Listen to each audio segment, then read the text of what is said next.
Hello, and welcome to the Community IT Innovators Technology Topics Podcast, where we discuss nonprofit technology, cybersecurity, tech project implementation, strategic planning, and nonprofit IT careers. Find us at communityit.com. Thank you for joining Community IT for this podcast, Part 1. Subscribe wherever you listen to podcasts and leave us a rating to help others find this leadership resource for nonprofits. Listen for Part 2 in your podcast feed.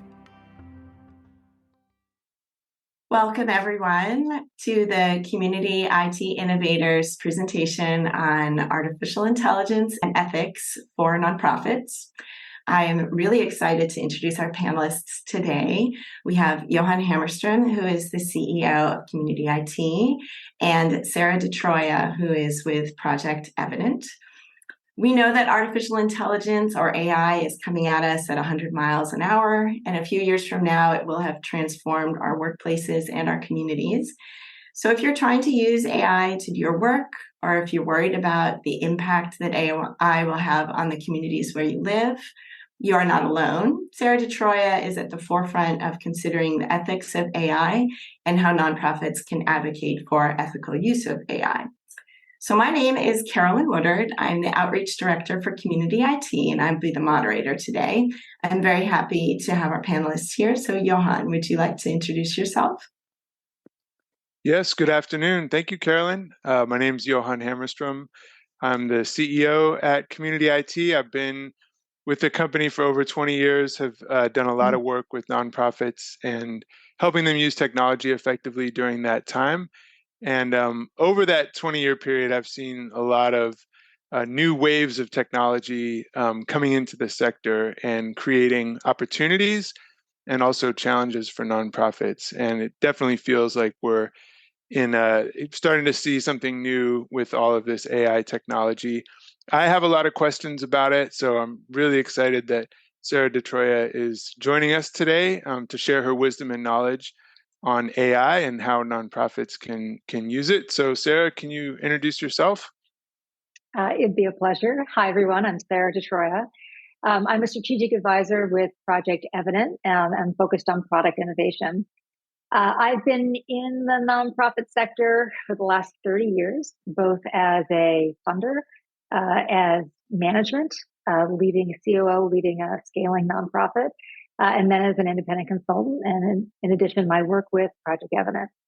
I've spent the last 3+ years just doing a deep dive on AI. Project Evident cares about practitioners, nonprofits, being able to own their own data and be able to use that data to drive their own learning agendas so they can get to better outcomes for their communities. So we look at AI as an incredible opportunity for nonprofits to be able to make a positive action with the data that they're already collecting and to create more equitable outcomes for the communities that they serve through use of AI. So we're really excited about the advent of AI. And I've spent the last 3 years doing AI research, leading cohorts of nonprofits getting ready to pilot different types of machine learning applications. Currently, Project Evident is partnered with the Stanford Center for Human-Centered AI.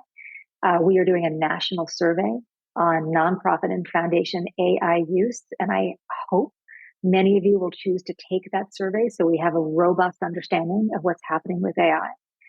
And I'm just really delighted to be in dialogue with Johan and dialogue with all of you about AI and where it could go.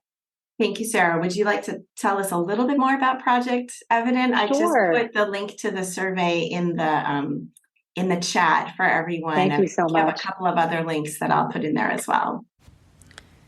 If you'd like to take the survey, the link is ssir.org/email/partner/17473. Thank you. And just to mention briefly on the survey, we want as many folks inside your organization to take the survey. So if you choose to take it, please do pass it on. We're hoping that we can do subgroup analysis so we understand how people in different types of roles, as well as different types of organizations in terms of the programmatic focus, are using AI. So share broadly, share liberally, So Project Evident was founded because we watched how evaluation and data was being used as a way to sort of thumbs up or thumbs down on a program model, as opposed to using data the way it's used in the for-profit sector, the way we use it organically in our own lives, which is to make better decisions and to learn. And so the goal was, how do we help nonprofits and practitioners and funders use data in a way that really fuels their own learning agendas? What is it you're trying to learn how to do with your community? How can data help you do that and inform the action of management, the action of frontline staff, and also inform the community that you serve, ultimately leading to more equitable outcomes? So that's the goal of Project Evident. The signature work that we do is the Equitable Recovery Wallet, which is free services around data and data analysis and use in systems for small nonprofits, early journey nonprofits, as well as strategic evidence planning, which think of it as a strategic plan for your evidence building with larger nonprofits. And then over the last several years, we've gotten involved with AI work as well. All right, so before we go much farther, I'm going to tell you a little bit more about Community IT if you're not familiar with us. We're a 100% employee-owned managed services provider. We provide outsourced IT support, and we work exclusively with nonprofit organizations. Our mission is to help nonprofits accomplish their missions through the effective use of technology. We're big fans of what well-managed IT can do for your nonprofit, and we serve nonprofits across the United States. We've been doing this for over 20 years, as Johan said, and we are technology experts. So we are consistently given an MSP 501 recognition for being a top MSP, which we received again in 2023. I want to remind everyone that for these presentations, Community IT is vendor agnostic, or in this case, I should say maybe tool agnostic. So we're going to talk about a lot of different AI tools that are out there. We only make recommendations for our clients and only based on their specific business needs. But, it's in everybody's interest to learn more about what's out there, what the landscape is, and how these tools are working. So I want to go on to the learning objectives for today. We're hoping that by the end of today, you will have learned what we mean when we talk about AI for nonprofits, be able to recognize some common AI applications. Some you may already be familiar with, some that may be new to you. Discuss what organizations need to have in place before implementing AI. And Sarah is going to offer some examples of nonprofit sector usage of AI to enhance impact and equity. But before we do that, we're going to start off with a poll. So, does your organization use AI now? So you can answer yes, no, you're not sure, or not applicable. So it's not a trick question. We really just wanted to get a sense of where you are in this journey. And if you've never used it, you want to find out about it, you've come to the right place. If you're already using it and kind of trying to figure out how to do governance and what it can really be used for, you're also in the right place. And there's a good question, AI in general or generative AI? So we're going to talk about that difference in just a moment. But go ahead and answer from your understanding, I think would be the easiest for this one. And Johan, would you like to read the results for us? Sure. Yes. So just about 30% of respondents selected yes, their nonprofits are using AI.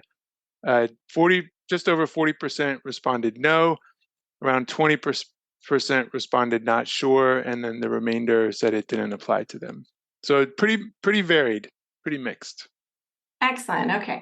So, and a little bit of a curve there, bell curve. So, all right. Well, I think, Sarah, then that is the perfect jumping off point for your explanation of what is the difference between AI and generative AI. Sure. So AI is a technology that allows you to mimic human cognitive function. So whether that is decision-making or problem-solving, essentially it mimics the way our brains help us do those types of tasks. And the way it does that is you feed it lots and lots of data, and it learns from that data to predict what the answer to the problem might be, right? Using past data. That's different from generative AI. Generative AI is still predictive, but it's trying to create something new. It's not looking at a new use case, examining thousands of prior use cases or hundreds of use cases, and then determining what's a likely answer.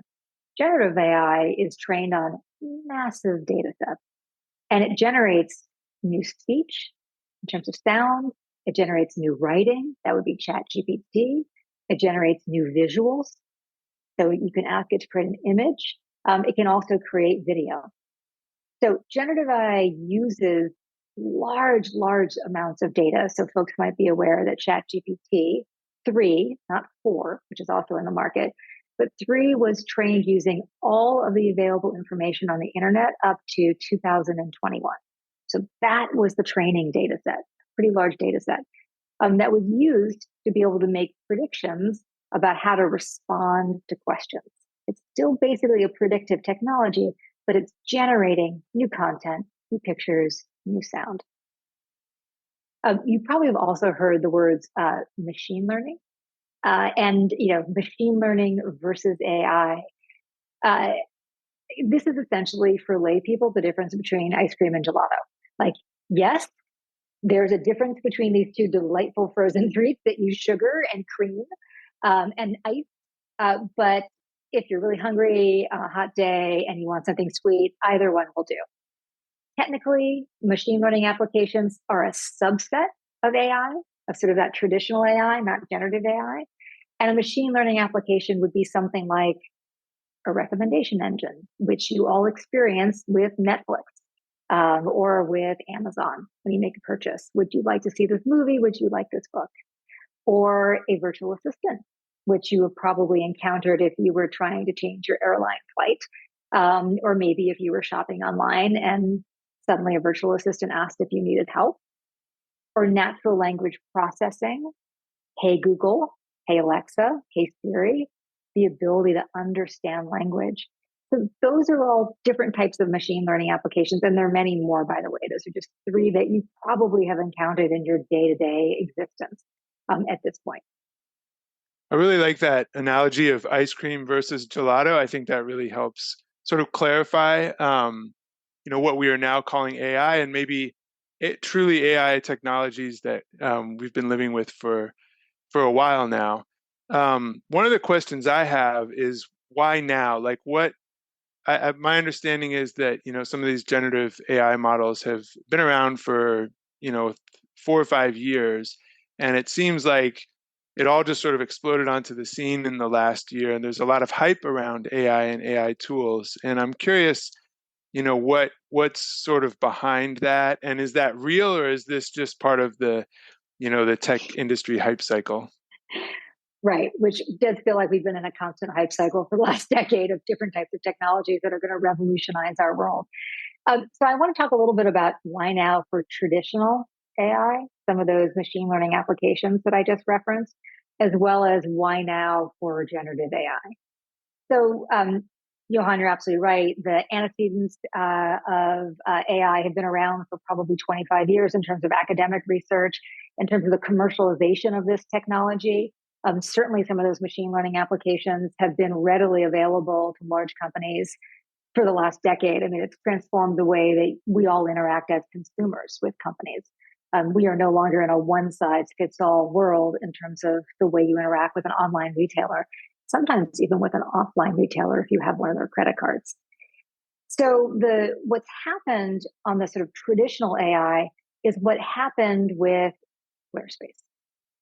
So for those of you who are not around when the internet first came, and suddenly everybody needed to create websites, to do that, you went to a website design firm, and there were graphic designers, there was a project manager, there was a copywriter, there was a coder, there was a whole team of folks that had different specific capabilities that would custom build a website for you.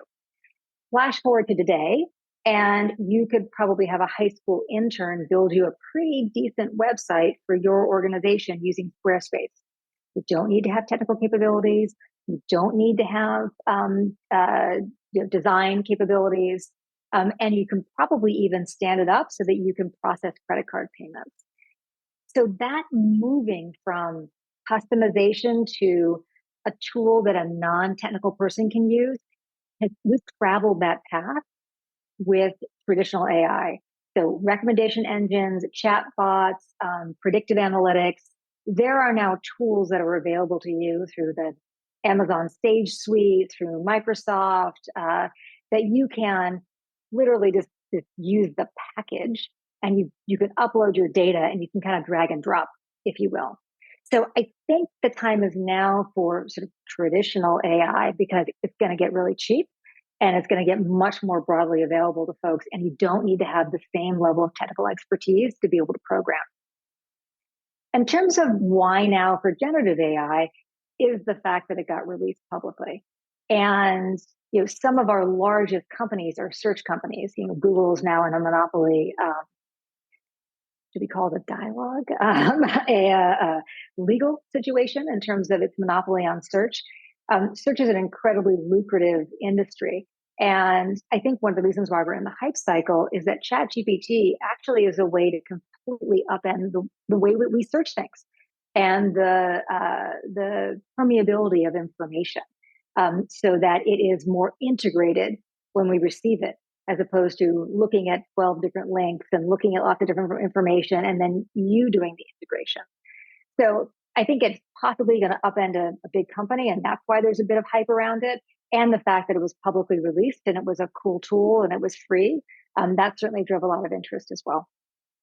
That's really interesting. I wonder if, because Microsoft obviously, is a big investor in OpenAI, and one of the first use cases for text-based generative AI was Bing.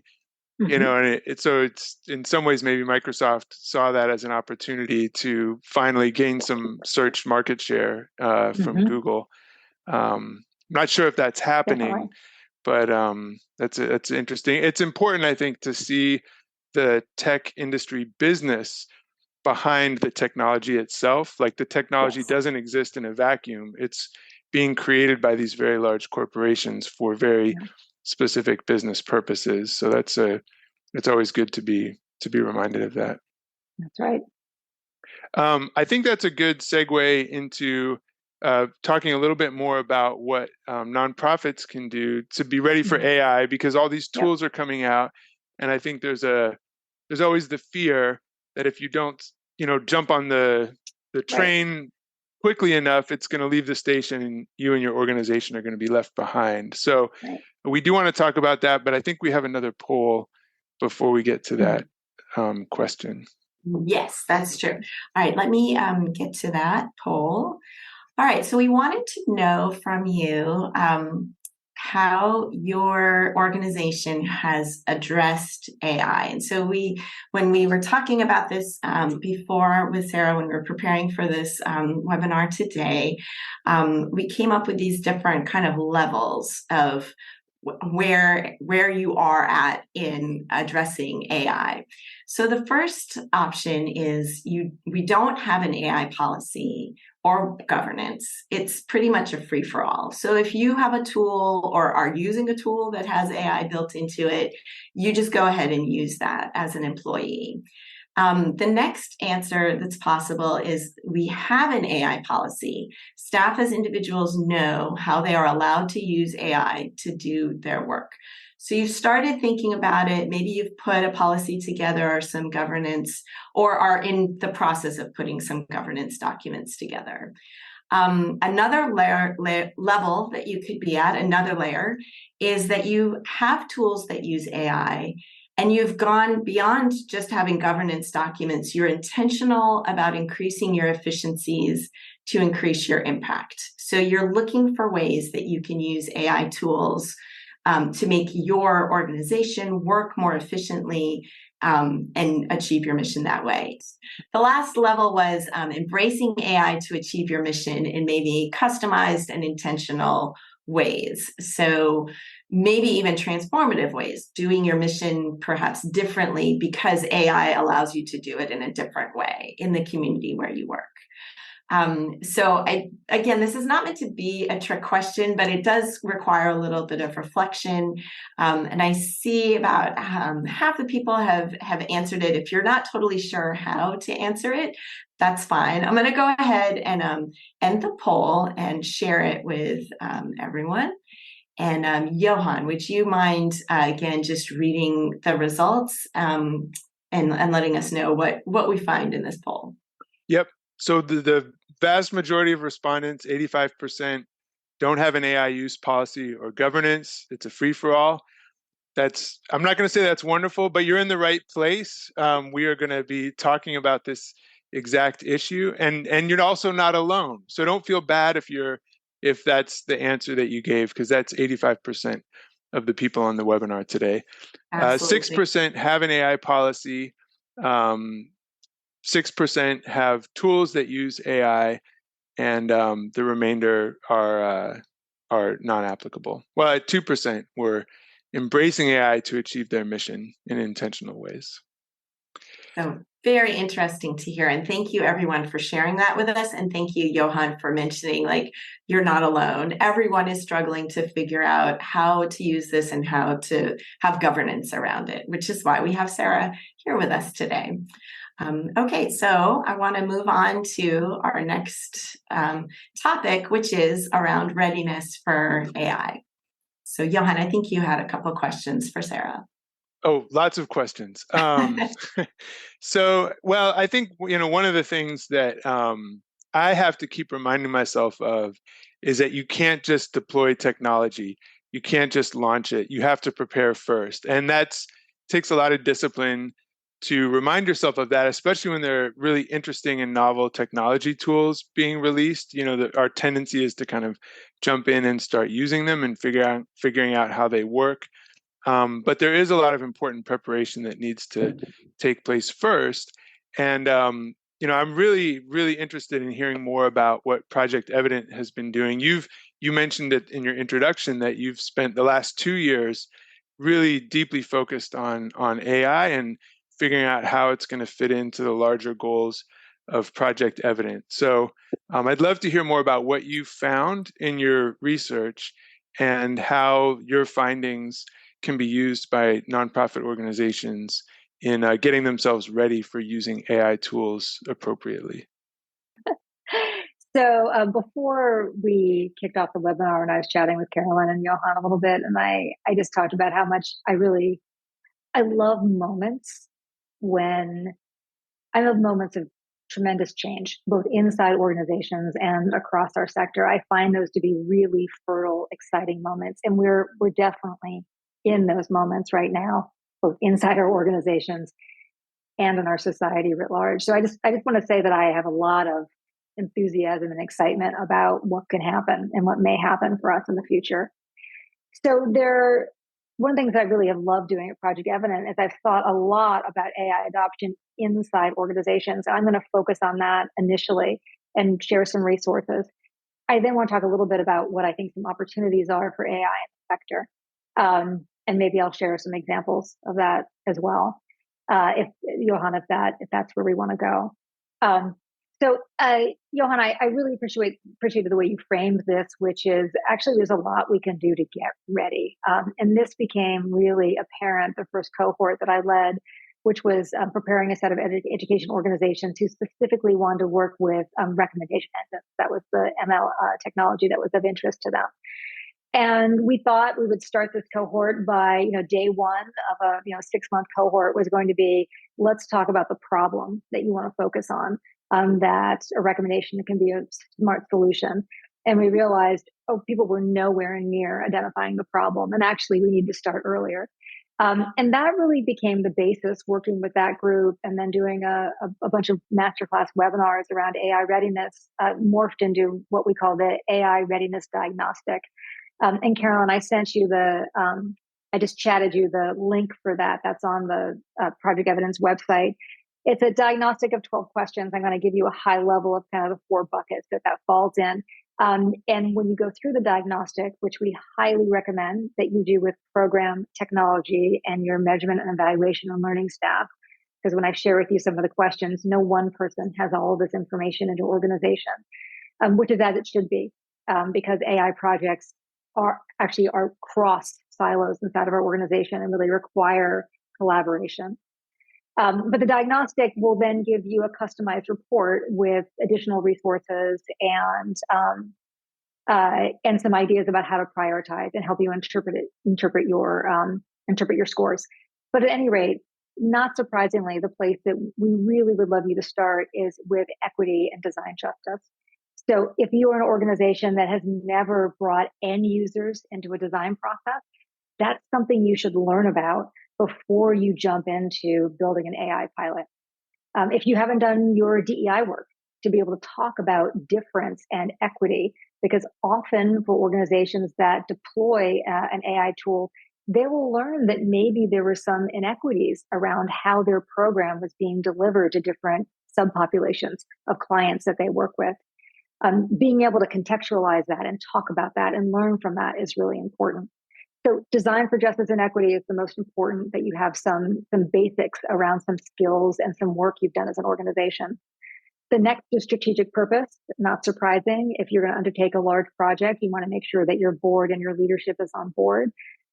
You also have to have real clarity about your program logic model. So the secret of using AI in the nonprofit sector is that your program logic model is the algorithm. All of that hard-won knowledge about how you create change for somebody, that is actually the algorithm that you're seeking to animate. And so having a really clear program logic model that reflects what is actually happening on the ground, not what we told funders, not what was happening 3 years ago, but we haven't looked at it. It really has to reflect the best of the knowledge of your frontline staff. We then ask people to really focus on knowledge and skills. So what are the capabilities that you can either have on staff or can access on staff? And then we talk about data and systems. Where's your data stored? How can it be accessed? What is the quality of your data? What's the amount of the data that you have? So design for justice and equity, strategic purpose, knowledge and skills, and systems and data. Those are the things you can do in advance. Frankly, you need to do in advance to have a strong foundation on which to stand to be able to build an AI pilot. I'm going to pause there, Johan, and see where do you want to go next? Yeah, I mean, that's it occurs to me that that those activities require a lot of reflection by the organization, and it sounds to me, I mean, the impression I'm getting is that these tools are about augmenting the intelligence that the organization already has and enhancing their capacity to do what they're already doing, and maybe creating new opportunities and new ways for them to do that. But I'm wondering, like, particularly with the logic model, how technical does that need to be? Is that something where the organization really needs to understand how the AI tool is going to be implemented in order for them to carry out that work? Yeah. No, I mean, the program logic model, and there are lots of great resources online. Just type in program logic model and lots of templates will show up. Or you could ask ChatGPT for the best program, create the most integrated best program logic model for you. What's important about the program logic model is it doesn't have to be technical, it has to be representative. So it actually has to represent the different steps that move from inputs to activities to outcomes to long-term change that you believe you're having, not at a societal level, but at an individual personal level. That's what has to be reflected, because within that, you can begin looking at, ideally with your community, again, this is design justice, right? With your frontline staff, with your community, and say, if you knew more in some aspect of this program logic model, at some step in this program logic model, if you knew more, could you do better? Could you get better, more equitable outcomes? And that's going to help isolate for you the places where the folks who have the most lived experience, the most lived expertise, are going to be able to identify for you, that's the problem we're trying to solve within our program logic model. If we could do better here, doing better here might be might be precision analytics. If we could have better subgroup breakdown, so we knew what elements of our program model best served different types of our clients, or it could be a recommendation engine.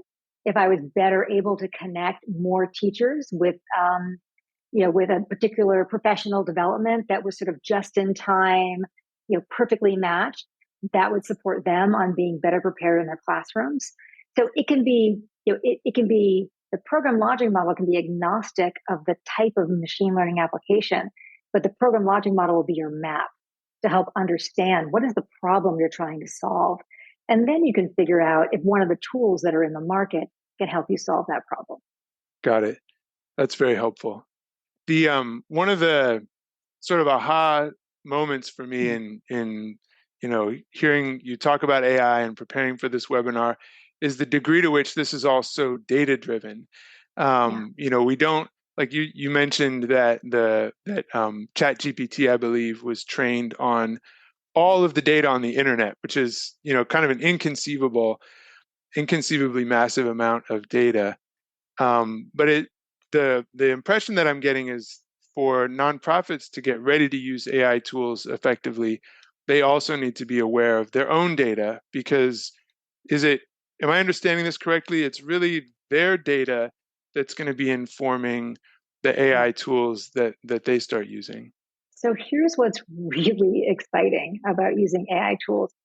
Absolutely, some of the data that you're using is your data. And by the way, you don't need all the data from the internet up to 2021 to inform your recommendation engine. For recommendation engines, you probably need about 200, 250 quality data cases. And I'll explain a little bit what that means.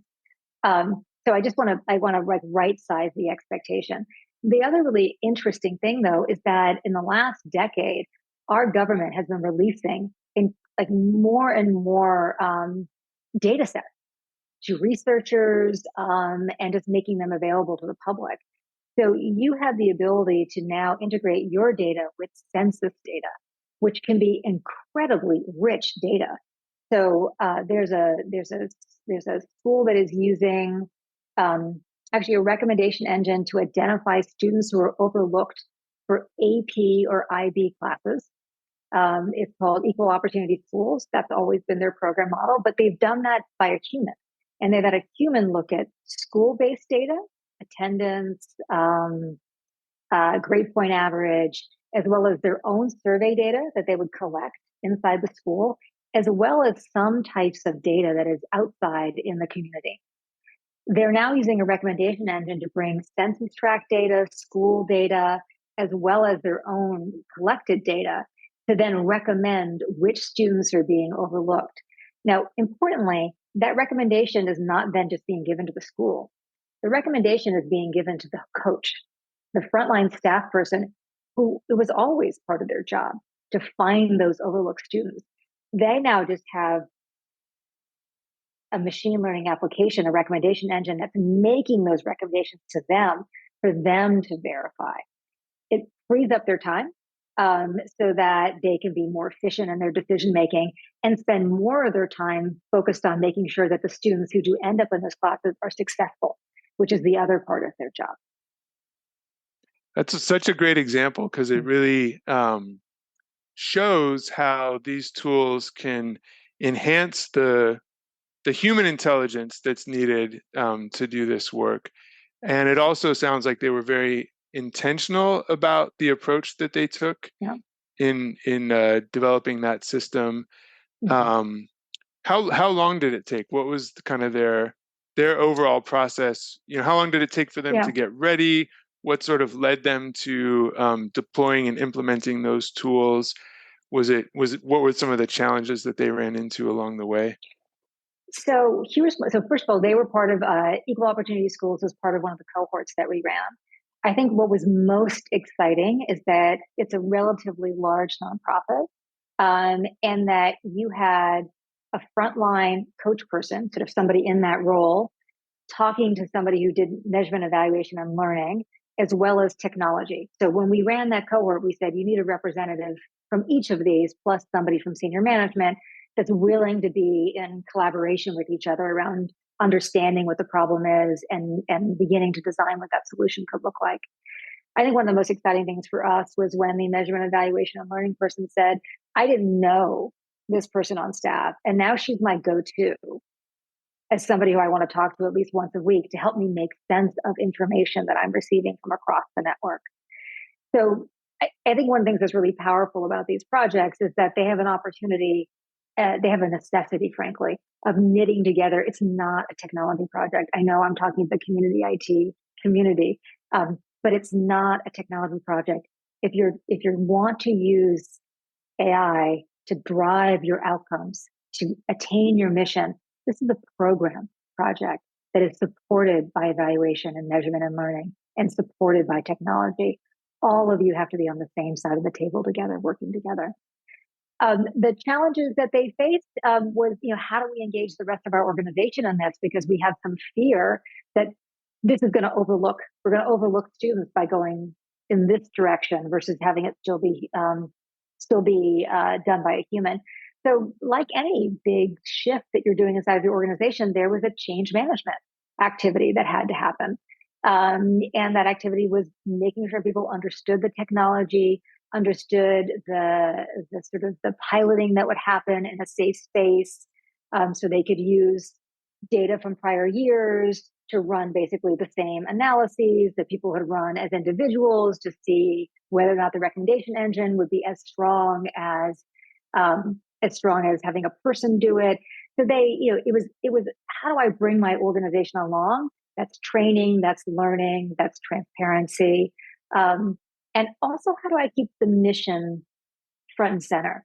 Because the goal was we want to serve more kids. We want to serve more students. If we are going to be tied to a human being looking at all the data to identify those students, then there's a limit to how much money we can raise and how many students we can identify. But if that's the bottleneck, if the identification is the bottleneck, not the ensuring they're on the right track, and you can release that bottleneck, well, suddenly I can achieve more of my mission. I think when you put the mission front and center, that really helps people. It helps people change because we're all in it for the mission. We could all be doing something else and probably making more money. We're all here for the mission. I think keeping that front and center and making sure that you're emphasizing equity and not being biased goes a long way to bringing organizations along. Thank you for joining Community IT for this podcast, Part 1. Subscribe wherever you listen to podcasts and leave us a rating to help others find this leadership resource for nonprofits. Listen for Part 2 in your podcast feed. Community IT does these free webinars and podcasts for our community, and we love sharing our knowledge and experience. If you have more questions or are having trouble with your IT at your nonprofit, please get in touch with us on our website, www.communityit.com, so we can start a conversation or schedule an assessment. Downloading any of our free resources there will get you signed up for our webinar reminders, and you can attend our next webinar in real time and ask our experts your own questions. If you love podcasts, please subscribe and leave us a rating to help others find this leadership resource for nonprofits.